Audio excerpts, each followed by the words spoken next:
NDA की राष्ट्रपति पद प्रत्याशी द्रौपदी मुर्मू को जिस तरीके से मायावती ने समर्थन दिया है, उसके बाद से लगातार समाजवादी पार्टी सवाल उठा रही है। मायावती एक ढोंग करती है कि मैं भारतीय जनता पार्टी के खिलाफ हूँ, मैं आरएसएस के खिलाफ हूँ, उनके एजेंडे के खिलाफ हूँ। ऐतराज़ है, ऐतराज़ इस बात का है कि आप अपने समुदाय को धोखा क्यों दे रही हो, अब मान्यवर काशीराम के मिशन को क्यों खत्म करने का काम कर रही हो। आप समर्थन करिए, कोई दिक्कत नहीं है, समर्थन कर दीजिए, लेकिन ये कह करके समर्थन मत करना कि हम आदिवासी महिला को समर्थन कर रहे हैं। आप आदिवासी महिला को समर्थन नहीं करिए, आप भारतीय जनता पार्टी के कर्मठ कार्यकर्ता, एक लीडर का समर्थन कर रही है, आदिवासी समुदाय का समर्थन नहीं कर रही हैं आप। ये ऐतराज़ है और ये होना चाहिए, ये उस समुदाय को भी देखना चाहिए जिस समुदाय से वो आती है, कि वो उस समुदाय की लड़ाई लड़ रही है या नहीं लड़ रही है। हमें कोई ऐतराज़ नहीं है आप किसको सपोर्ट कर रही, किसको नहीं। आपने तो चुनाव में कहा कि मेरे समुदाय का वोट जो है समाजवादी पार्टी को हराने के लिए इस्तेमाल होगा। तो इसलिए हमारा कहना यह है कि मायावती जी अगर कोई बयान दे रही है उसे दूसरी तरफ मोड़ करके न दे, वो सीधा सीधा सपोर्ट कर दे कि हम भारतीय जनता पार्टी को सपोर्ट कर रहे हैं। मुलायम सिंह यादव जी ने कल्याण सिंह को गले लगा लिया था। कोई बुराई नहीं, मैं कह रहा हूं कि अगर आप स्पष्ट बोल करके लगा रहे ना गले, मायावती जी अगर स्पष्ट बोल करके गले लगा रही है कि मैं आरएसएस के और भारतीय जनता पार्टी एनडीए की कैंडिडेट को समर्थन कर रही हूं, तो देश के किसी नागरिक को ऐतराज नहीं होना चाहिए। और अगर आज धोखा देने की बात करते हैं कि मैं आदिवासी समुदाय के बीच से निकले हुए नेता को सपोर्ट कर रही हूं, तो हम इसको मानने के लिए तैयार हैं। अभी ये जो लोकसभा उपचुनाव 2 सीटों पर उत्तर प्रदेश में हुआ है, इसमें समाजवादी पार्टी को करारी शिकस्त का सामना करना पड़ा है। समाजवादी पार्टी का नाम मैं इसलिए ले रहा हूँ क्योंकि दोनों सीटें समाजवादी पार्टी के पास थी। तो अब ओवैसी कह रहे हैं कि ये तो निकम्मी पार्टी है, इसके बस का कुछ नहीं है। ओवैसी जी जिस तरीके की भाषा बोल रहे हैं, जिस तरीके का स्टेटमेंट दे रहे हैं, क्या वास्तविकता यही है? देखो, जहाँ तक इन दोनों सीटों का सवाल है, सत्ता पक्ष ने और ख़ास तौर से जो आज सत्ता में बैठे डबल इंजन की सरकार है, ये जितनी नंगई पे आकर के फोर्सेस का इस्तेमाल कर रही है, और उसी का कारण है कि रामपुर के अंदर 40% पोल हुआ। उसी का कारण है कि आजमगढ़ के अंदर पोल इतना नीचे आया है, 2 महीने 4 महीने के अंदर अंदर है। जब आप लोगों को बूथ तक जाने ही नहीं दोगे, वोट डालने ही नहीं दोगे,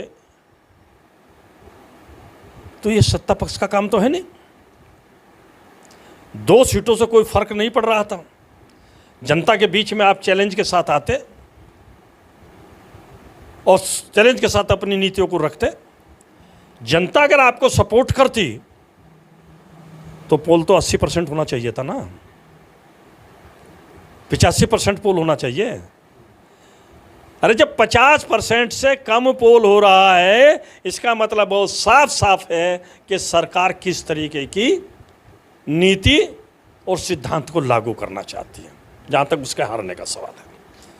ये सीटें हारी नहीं है, ये सीटें हरा दी गई क्योंकि लोगों को घरों से बाहर नहीं निकालने दिया। जिस गांव के अंदर 2000 वोट का पोल था, उस गांव के अंदर 300 पोल हो रहा। जिस गांव के अंदर जो ना 3000 का पोल था, उस गांव के अंदर 500 वोट का पोल हो रहा है। क्यों? सरकार का काम तो है कि लोगों को प्रेरित करें, वोट डालने के लिए प्रेरित करें। चुनाव आयोग का काम है कि अगर कोई वोट डालने नहीं आ रहा है तो उनको प्रेरित करके बूथ तक लाने का काम करें। यही तो चुनाव आयोग का काम है। क्यों नहीं किया उन्होंने आजमगढ़ में और रामपुर के अंदर ये काम? अब रही जहाँ तक आपने एक नेता का नाम लिया है हैदराबाद के जनाब ओवैसी साहब का, उसकी नीति इस देश का हर आदमी जानता है। हमारे देश के अंदर लोकतंत्र कायम है और लोकतंत्र के अंदर सबसे बड़ी ताकत वोट है। वोट को आप कैसे ले जाना चाहते हैं, किस तरफ करवट देना चाहते हैं। कभी इस देश के अंदर एक समुदाय, चाहे वो धार्मिक रूप से हो चाहे किसी भी रूप से हो, उससे कभी लोकतंत्र नहीं चल पाएगा। जब आप 20% को इकट्ठा करने की बात करोगे तो 80% ऑटोमेटिकली अपने आप इकट्ठा हो जाएगा। वो तो ये कह रहे हैं कि समाजवादी पार्टी में हिम्मत नहीं है भाजपा का सामना करने की। हम मानते हैं इस बात को कि जो वो कह रहे हैं उसके दिमाग में ये बात बैठी होगी। फिर किस पार्टी के अंदर हिम्मत है जो भारतीय जनता पार्टी का मुकाबला कर दे, खास तौर से यूपी के अंदर। आप कहेंगे कि साहब हमारे अंदर हिम्मत है,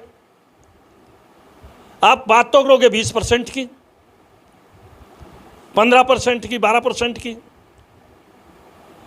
जो आरएसएस चाहता है, जो भारतीय जनता पार्टी का एजेंडा है, मेजॉरिटी को लुभाने का, अपने साथ जोड़ने का, बेरोजगारों के दिमाग से बेरोजगारी को भुलाने का, वही तो एजेंडा आप कर रहे हो, उसी एजेंडे पे तो आप चल रहे हो।